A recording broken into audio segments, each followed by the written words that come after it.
Thank you very much, Mr. Chairman, ladies and gentlemen. My name is Adam Tomczyk, came from Poland, from Białystok University of Technology. And Białystok is a city in northeast Poland with population about 300,000 people, like Catania. However, area of Białystok is almost 2 times smaller than Catania. But let's get back to the presentation.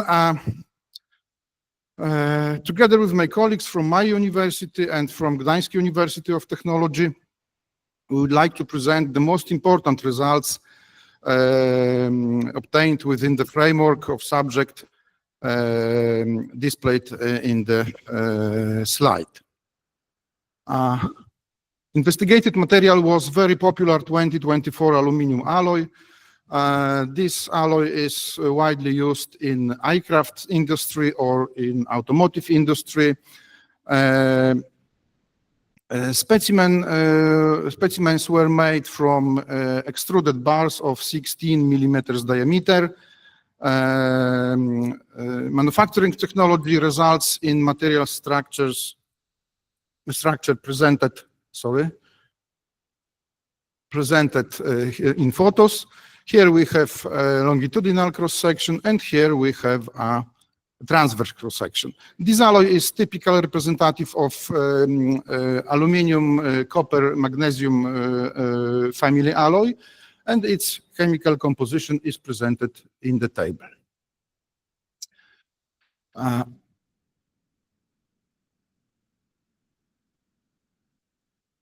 Okay.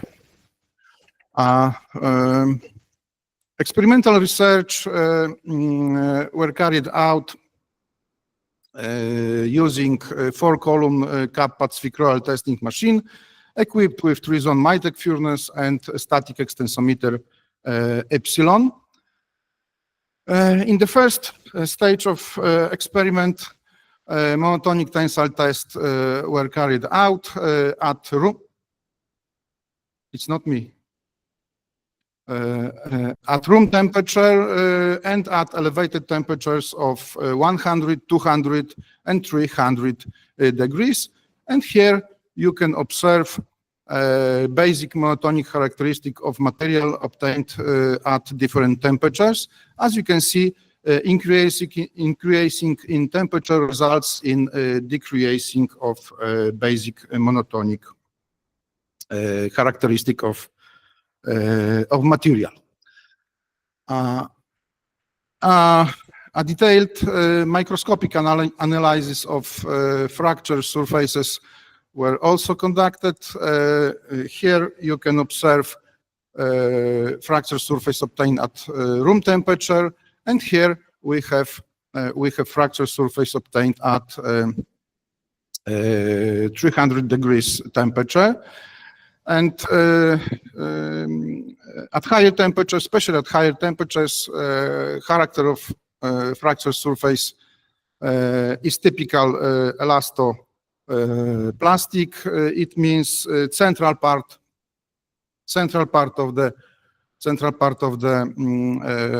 fracture surface is perpendicular to the loading direction, what suggests domination of normal stresses, and the rest of the fracture surface is inclined approximately on at 45 degrees along loading direction. So here maximum tangential stresses dominated. We also performed numerical calculations using a finite element method, and here you can observe distributions of stresses and strains along the specimen's transverse plane of symmetry just before rupturing of the specimen. So continuous lines correspond to the maximum principal stress and strain, and dashed lines correspond to the equivalent stress and strain by Huber von Mises-Henke hypothesis. And these results of these calculations and results of analysis of fracture surfaces confirm that crack initiation process occurred at the axis of symmetry of the specimen and was dominated by maximum principal stresses, not maximum equivalent stresses. The next stage of the experiment was a creep rupture test at 100, 200, and 300 degrees. And here you can observe typical creep rupture curves obtained at these temperatures for different values of creep stress. Analysis of fracture surfaces obtained during creep rupture test also confirmed that a crack initiated at the axis of symmetry of the specimen and was dominated by maximum principal stresses. The next stage was fractographic analysis of the fracture surfaces obtained during creep rupture tests, and such parameters as areal parameter, volume parameter, and fractal dimension, among others, were obtained, and we found the dependency between these parameters on creep stress, on creep temperature, on creep time. And on the basis on experimental results, we proposed, including, of course, fractographic analysis, we proposed a simply damage parameter for creep process given by equation 1. And I'm sorry. Okay. As you can see, this parameter is a combination of typical thermomechanical parameters and fractographic parameters. And diagrams show results of fracture prediction in creep process using this parameter. As you can see, we can say that we have a satisfactory agreement between numerical calculations and experimental data. Here we have, sorry. Here we have creep at 200 degrees and here at 300 degrees. Further research considered the effect of creep predeformation on materials behavior under monotonic loading. As you very well know, monotonic, also cyclic properties of the material can be shaped by preliminary monotonic loading, and this problem is well understood and widely discussed in literature, for instance, in papers presented here. However, the effect of preliminary creep loading on monotonic properties of the material and also for cyclic properties of the material is still not sufficiently understood in literature. That's why we carried out experimental campaign, which can be divided into 4 stages. The first stage was creep rupture test to find 2 specific level of predeformation strain. The first one, it was epsilon S, and it corresponds to the beginning of the secondary creep. And the second one, epsilon T, it was a certain strain level from the tertiary creep. In the next stage, we introduced creep predeformation into the material. It means specimen was loaded during creep process at elevated temperature until a specific value of strain was achieved. Then specimen was unloaded and cooled in the open air. And in this way, we obtained several series of material with different predeformation histories at 3 different temperatures, of course. And Third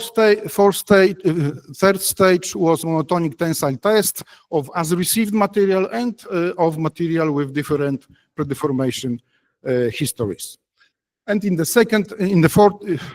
fourth stage, fracture surface fractography and microscopic observations were made. Here we have creep predeformation procedure details. As you can see, at 100 degrees, predeformation was introduced at the level of 532 megapascals. At 200 degrees, it was 279 megapascals, and at 300 degrees, it was 92 megapascals.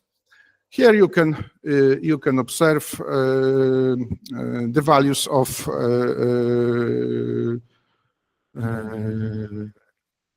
predeformation levels at each temperature. So at 100 degrees it was 9 and 15%, and here we have predeformation levels at 200 degrees and 300 degrees. In the next stage, we compared basic material characteristic for material with different predeformation histories with characteristic for as-received material. And as you can see, at the temperature of predeformation at the temperature of 100 degrees results in hardening of the material, and predeformation at 200 and 300 degrees results in general in softening of the material. And in table you can compare a basic material characteristic for as-received material and for material with different loading history. We made also numerical calculation by finite element method like previous, and here you can observe results for tension test just before rupture of the specimen for material with predeformation at 100 degrees at the level of 10%, and for material with predeformation at 300 degrees with predeformation level 2.3%.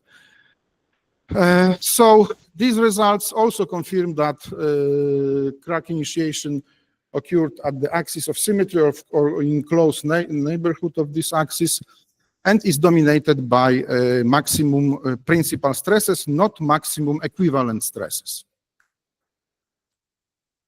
And on the basis of experimental results, analysis of fracture surfaces, fractography analysis, we proposed another damage parameter given by equation 1. As you can see, this parameter is decomposed into two terms. The first term corresponds to the creep predeformation, and the second corresponds to the tensile process. Unfortunately, we have not yet any results of prediction, fracture prediction using this parameter, but we are still working on them, and I promised to show these results on the next conference. And maybe at the end, 5 basic or main conclusions. So monotonic tensile and creep rupture tests were carried out at 100, 200, and 300 degrees. Microscopic and fractographic analysis of the fracture surfaces was performed. A damage parameter for creep rupture process was proposed and experimentally validated. The effect of creep predeformation of the material at elevated temperature on the monotonic characteristic of the material at room temperature was investigated. And a simple damage parameter for tensile process of predeformed material was also proposed. And thank you very much for your attention.